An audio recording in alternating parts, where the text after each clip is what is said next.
Amigos, bem-vindos ao podcast da Paróquia de Palhais, Santo António, na Diocese de Setúbal, Portugal. Nós existimos para fazer discípulos missionários que amam Deus e que amam os outros. E ajudamos as pessoas a crescer na sua fé, para que possam viver segundo o sonho que Deus tem para cada um. Aqui sonhamos ser como uma casa acolhedora onde a comunidade, em família, transformada pelo Espírito Santo, ama, reza, vive e serve como discípulos de Jesus e missionários do Evangelho. Vamos agora ouvir a gravação da homilia do Padre Licínio. Esperamos que seja inspiradora, o motive e alimente o seu dia. O Senhor esteja convosco. Evangelho de Nosso Senhor Jesus Cristo, segundo São Lucas. Naquele tempo seguia Jesus uma grande multidão. Jesus voltou-se e disse-lhes: Se alguém vem ter comigo, sem me preferir ao pai, à mãe, à esposa, aos filhos, aos irmãos, às irmãs e até à própria vida, não pode ser meu discípulo. Quem não toma a sua cruz para me seguir, não pode ser meu discípulo. Quem de vós que, desejando construir uma torre, não se senta primeiro a calcular a despesa para ver se tem com que terminá-la? Não suceda que depois de assentar os alicerces, se mostre incapaz de a concluir e todos os que olharem comecem a fazer troça dizendo: esse homem começou a edificar, mas não foi capaz de concluir. E qual é o rei que parte para a guerra contra outro rei e não se senta primeiro a considerar se é capaz de se opor com 10.000 soldados àquele que vem com ele com 20.000? Aliás, enquanto o outro ainda está longe, manda-lhe uma delegação a pedir as condições de paz.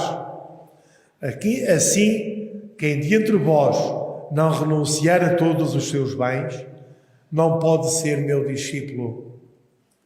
Palavra da salvação.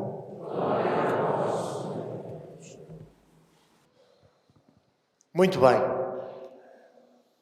A palavra do Senhor é contundente e exige-nos um montão de coisas. E o que é que Ele nos exige? A nossa entrega total, a nossa disponibilidade total. Não está aqui com meias medidas. Por acaso lembrei-me de uma história muito castiça, lá da terra do Padre Zé Luís, e o Padre Nuno Almeida estava a fazer a homilia e começou, não há meias malgas, nem tem que ser uma malga inteira. E havia o sacristão que era uma meia malga. E ele não se lembrava, e eu não sabia. E então a igreja bordosa, paredes, estava começado todo. Pronto. Mas estávamos aqui com esta realidade e com este sentir das nossas vidas e daquilo que é a nossa comunidade. E é importante nós sermos puros e sinceros, verdadeiros, e confrontarmos-nos com aquilo que o Senhor quer de nós. E para isso precisamos de enfrentar a nossa realidade. Eu costumo dizer aos casais, quando estou a prepará-los para o casamento, que eles vão assumir uma cruz, a cruz do parceiro ou da parceira. E que só faz sentido assumirem isso se houver o quê? Amor. Jesus, por amor, deu-se, e Ele é o modelo para nós, é o exemplo concreto daquilo que deve ser a vida da entrega. Quem quiser ser meu discípulo tem que saber dar a vida, tem que saber consagrar-se, tem que saber dedicar-se, fazer de forma incondicional. Se nos apegamos às coisas, nós temos que nos apegar e temos que ajudar as pessoas que estão connosco e que fazem parte da nossa história, certo? Ou abandonamos as pessoas que amamos? Não, temos que nos dar inteiramente para que eles se sintam amados, que eles se sintam bem, para que eles possam sentir numa construção, num sentido de entrega e de dignidade. Por isso, tranquilamente, temos que ser uns para os outros e temos que estar atentos uns aos outros, porque temos que comungar uns com os outros. Temos que viver a nossa vida num sentido de total doação, de total entrega. Por isso, o casal, quando eu digo Maria, tu vais ser a cruz de Manel, Manel, tu vais ser a cruz da Maria. E só faz sentido serem a cruz mútua se amarem, se estiverem dispostos a darem-se completamente, a entregarem-se, fazerem uma entrega incondicional. E isto é aquilo que nos é pedido a nós no percurso da nossa caminhada. E se queremos ser discípulos missionários, se queremos fazer discípulos missionários, o apelo que faz é que sejamos disponíveis para que a comunidade cresça e se desenvolva. E por isso temos de estar atentos todos os dias para que todos funcionem da melhor maneira, da forma mais excelente. Eu gosto muito desta epístola de São Paulo, é uma das mais pequeninas da Bíblia, a Filémon. E o que é que narra? Narra um acontecimento maravilhoso na vida de Paulo, porque Onésimo, o escravo que tinha fugido de Filémon, do seu senhor, agora está preso com Paulo.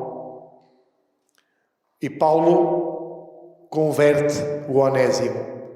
E o Paulo diz, ele é como um filho meu que nasceu do coração. E envia a carta para Filémon, para o seu amigo Filémon, que está em Colossos, a dizer-lhe, Filémon, trata-o como se tratasses com um irmão, como me tratasses a mim. Ele fez asneiras, fugiu, se calhar roubou, fez o que fez. Mas agora ele é um irmão. Ele agora precisa da tua ajuda. E é por intermédio dele que eu envio esta missiva, esta carta. Recebe-o como se recebesses a mim. É uma das expressões mais maravilhosas do amor de Deus, das expressões mais queridas, esta epístola a Filémon.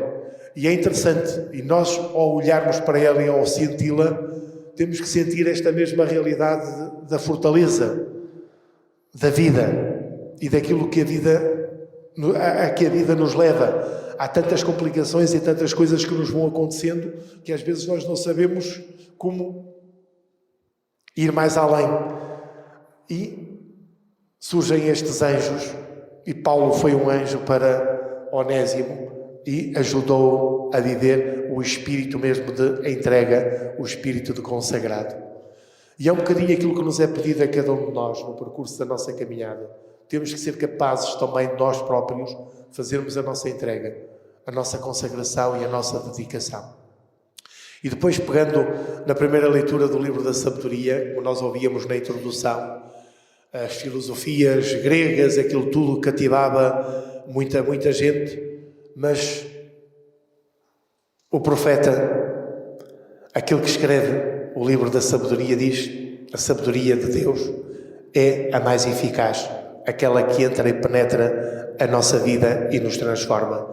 Por isso, saibamos ser ou ter esse sentido desta penetração do grande amor de Deus por nós, e a sabedoria de Deus é aquela que nos transforma e que nos renova, e que saibamos vivenciá-la e vivê-la com todo o nosso empenho, com toda a nossa entrega, com este sentido da comunidade, da comunhão. Continuemos a rezar. Há tanta gente que continua doente e que precisa da nossa oração. Vamos rezar por estas pessoas, por todas elas. Hoje, mais do que nunca, precisamos de sentir que estamos em comunhão, que rezamos uns pelos outros, que não somos egoístas, que não pensamos só em nós próprios, mas que pensamos naquele que está ao nosso lado, naquele que precisa da nossa ajuda. Sintamos a grandeza e a beleza da nossa vida e que ela possa florescer e possa ser maravilhosa no nosso entorno, naquilo que é a nossa realidade.